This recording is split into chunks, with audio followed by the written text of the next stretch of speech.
Good day, ladies and gentlemen, and welcome to my humble home in Livingston, Montana. Okay, I see today is Wednesday. It's November 27th of 2019. In other words, it's the day before Thanksgiving.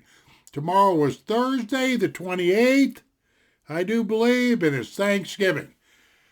I am here, ladies and gentlemen, to make dang sure that you're thankful of whatever you're going to shove in your pie hole, if I can put it that way. I've got a little, I've got a little, I've got a war story I'm going to tell you. So hang on here. Let me get a little coffee. Let me lubricate my throat, and we'll get into this. Okay, now I don't mean to be knocking anybody out of the mood of Thanksgiving or nothing like that, but by the time this is over with, you're probably going to be thankful, like I say, of what you're shoving in your pie hole or what you're eating. Okay. I got sent to Vietnam, let's see, it was September, October of 1971, I do believe, if I remember right. And back in them days, when you first was in country, when you first went to Vietnam, you were referred to as new boots. You were referred to as a newbie or new boots or all that. That's because you didn't know anything. You were wet behind the ears. You weren't a veteran of Vietnam, and the old timers, the guys that were short, the guy that had been in country for quite a while, they kind of stayed away from you because you could be dangerous to them because of your lack of knowledge. Okay, that wasn't exactly my case, ladies and gentlemen, but nonetheless, if memory serves me correctly, I was there about 3 weeks, about 3 weeks to a month, and one of my so-called buddies, buddies up to me, or one of the guys in my unit must have felt sorry for me or whatever have you. So he decides to take me for a little R&R into Saigon. Now, where I was stationed wasn't that far from Saigon, but, we'd all go into Saigon to hit Saigon Rosies, mess around with the ladies of the night. You guys know what I'm talking about. Smoking that left-handed tobacco or whatever have you here. But anyway, I get invited this one in particular hot day, they're all hot days, to go into Saigon and ballyhoo around with this so-called buddy of mine. And I remember specifically this wasn't a nighttime scene. I wasn't in some dark alley doing something I wasn't supposed to.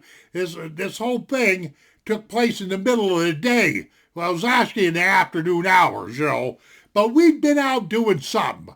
We'd been out either ballyhooing around in one of them bars or, around the corner, maybe pumping on that left-handed tobacco or doing something. Well, no doubt we were up to something that was no good, but it wasn't really all that dangerous, and it wasn't really all that, it really wasn't something to get all worked up about. We weren't breaking any federal laws. But anyway, we were in this contraption called a sickalo. I don't know if you folks know what a sickalo was, but the Vietnamese men, we called them papasons. A female with kids was called a mamasan, okay? Papasan, almost all them old papasons over in Vietnam had what they called a sickalo. Not all of them, but a sickalo was nothing more than a motorcycle. They took the front tire off of the motorcycle, built this carriage where you could sit down, it would hold two people, and there was a tire underneath you on the left-hand side, tire underneath you on the right-hand side. And that's how Papa-san could sit back there and he would steer this thing, and he would sit in back of you and run the Honda 90 or whatever this. All them motorcycles smoked like they were going to blow up, by the way. But that was the cheapest way to get around in Saigon, simply because Papa-san never charged too awful much to take you from one side of the town to the other. Anyway, we're in one of these open-air sickalos, trucking along, and this buddy of mine, he's on the left-hand side. I'm on the right-hand side of the sickalo. I remember this all too well. Anyway, he kind of bumps me and goes, "Hey, Jim, you hungry there?" And I looked at him and I said, man, I could eat the rear end out of a horse or whatever I said to him. I said, back in them days, being a strapping young man of 230 of the meanest pounds you ever seen, and 6'6", I think I was always hungry. But anyway, he tells old Papa San, he muttered a little bit of Vietnamese. He tells Papa San to pull over at one of these roadside stands, kind of like they got in big cities where they serve hot dogs. These little carts that they push down the street where they serve sauerkraut and hot dogs and chestnuts. Well, in Vietnam, they had these little vending stations. Papa San was real good at all this, So we pull into one of these vending stations, and this particular Papa San specialized, I guess, in making submarine sandwiches. So we pile out of the Sickalo there, and we're going down the line. This cart ain't very big. Nothing in Vietnam was big. The people were even small. Yeah. But anyway, this guy, this buddy of mine, he knows exactly what I'm needing. He's knowing exactly what I'm supposed to be eating, because I told him, I said, look, I don't know what's on the menu here. I don't know this Vietnamese cuisine. I don't know what's good here. So he tells old Papa San, give him. They made this bread, it's about 8-10 inches long, just like a submarine sandwich bread, And they put this watercress-like stuff in there, and some other kind of vegetables I don't even want to know. Trust me on this. And then it got to the part of the meat. And, my buddy's telling old Papa San, put a bunch of that in there. Number one, number one meat. No, it's all I remember is that meat was very stringy. It was a very kind of a dark brown color, and whatever. I can't really give you an example because I don't know what to compare it to, but it was some kind of weird looking stringy like meat. So he makes me a submarine sandwich. So we paper everything, and on down the road we go. The other Papa San fires up the old Sickalo, and on down the road we go.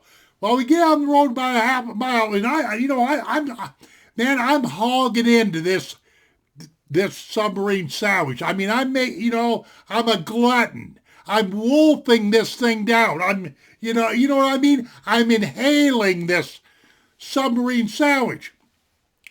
And I noticed this buddy of mine, he was looking over at me, like this every once in a while. And pretty soon he taps me, he goes, hey there, Jim, how you liking your sandwich? And I go, oh man, this is gorgeous. And I can't even talk because I got my mouth full of, submarine sandwich. And he kind of keeps saying, you sure you're liking that, Jim? And I go, yeah, greatest thing I ever ate, and all this other shit. Pretty soon he really gets my attention. He says, no, Jim, he said, look at here. He says, you have any idea what you're eating? And I said, oh yeah, I got a little watercress here. I got some meat. I got this. I got that. He goes, no, fool. This guy's looking at me. He goes, you're eating rat meat. R-A-T, rat meat. I look at this guy. What? And at first I didn't know whether I wanted to jump up, do a war dance on his head, do backflips in the middle of the Sickalo, or just what the hell the deal was. Because at first I couldn't hardly believe my ears, that this guy had brought me to one of these street vendors and fed me a rat salad sandwich. But that's precisely what happened, And once I totally realized that I was eating rat, of course I leaned over the Sickalo and let my lunch go and barfed all over the place and all this other stuff. I can guarantee you, ladies and gentlemen, if I wouldn't have been feeling rough and nauseated and all this other stuff, I'd have knocked that ever-loving you-know-what out of this buddy of mine. Well, I'd have made a buddy out of him. I told him that too, So anyway, I remember this was in the afternoon hours, about 4 or 5 o'clock in the afternoon. Don't ask me why. The night was still young, but we go back to our unit, which is outside of Saigon. we had the sickle driver drive us, all the way back to my unit and everything, because I definitely had to go get some rest or whatever I did to recover from munching on rat. I mean, this whole thing just did not agree with me. So, ladies and gentlemen, if you think if your Thanksgiving dinner isn't agreeing with you, or if you think you're being slighted or whatever have you, just think about big old Jim Bourne's rat salad sandwich. I'm going to tell you one more Vietnamese delicacy on this Thanksgiving Eve, and I'll let you go. One more delicacy. The Vietnamese used to make this stuff called Nuoc Mam. You got that? Nuoc Mam. I'm looking down there because that's where the mic's at. Nuoc Mam was a kind of a sauce that they used for everything, kind of like we use Worcestershire sauce and that sort of things. Heinz 57, whatever. They used it as a sauce. And what Nuoc Mam was, is they would take these crocks, these ceramic crocks that were about this big around, like held about 2 gallons, I'd say, of liquid and substance or something, about 2 gallons, And what the Vietnamese would do is they would take all their fish, entrails, you know where I'm going to go with this, their eyeballs, their heads, the guts, the excrement in their bellies, the fins, the tails, everything that didn't end up on the delicacy of the plate, so to speak, went in to making this stuff called Nuoc Mam. All they did was throw all the waste products of fish into this pot, filled it up with water, made sure it was all good and stirred up, and God knows what else they put in there.